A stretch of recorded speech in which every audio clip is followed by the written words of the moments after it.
5 Muslim inventions that changed the world. Number 5. Hygiene.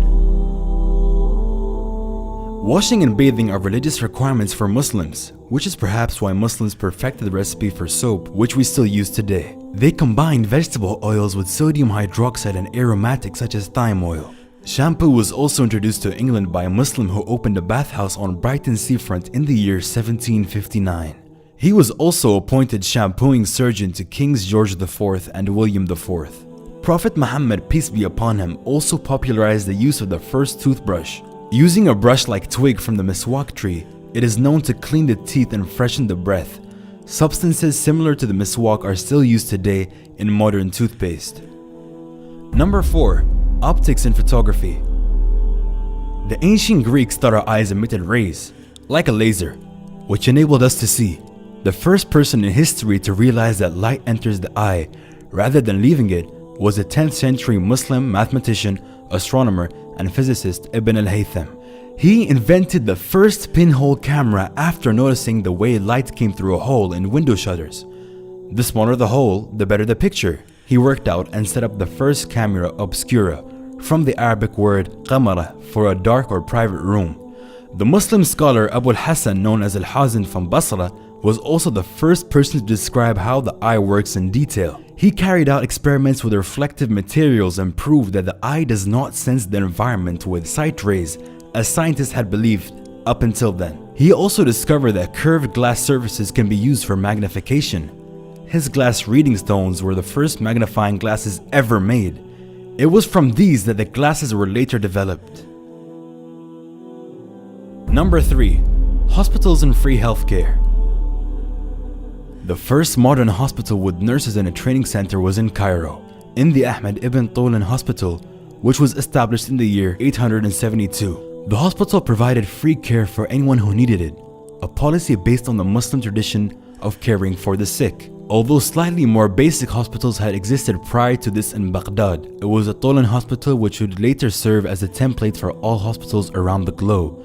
Soon after the creation of hospitals, around the year 1000, a Muslim doctor known as al-Zahrawi published a 1,500-page illustrated encyclopedia of surgery that was used in Europe as a medical reference for the next 500 years. Number 2. Education. In the year 859, a young princess named Fatma al-Firhi founded the first degree-granting university in Fez, Morocco. Her sister Maryam founded an adjacent mosque, and together the complex became the Al-Qarawiyyin Mosque and University. Still operating almost 1,200 years later, the center is a reminder to people that learning is at the core of the Islamic tradition. Number 1. Algebra. While many people may not particularly appreciate the importance of algebra, it is one of the most important contributions of the Muslim Golden Age to the modern world. It was developed by the great scientist and mathematician Muhammad ibn Musa al-Khwarizmi, who lived from the year 780 to 850. In his book, the compendious book on calculation by completion and balancing, he set forth the basic principles of algebraic equations. The name of the book itself contains the word al-jabr, meaning completion, from which the Latin word algebra is derived.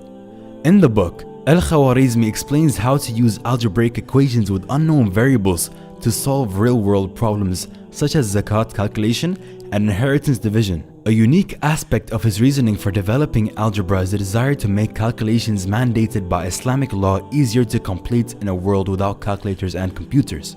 Al-Khwarizmi's books were translated into Latin in Europe in the 1000s and 1100s, where he was known as the Algorithmi. The word algorithm is based on his name and his mathematical works.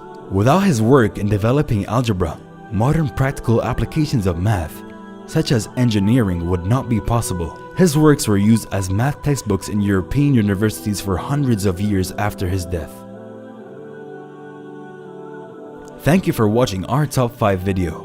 Please remember to like and share this video and check out our previous video on the top 5 misconceptions about Islam.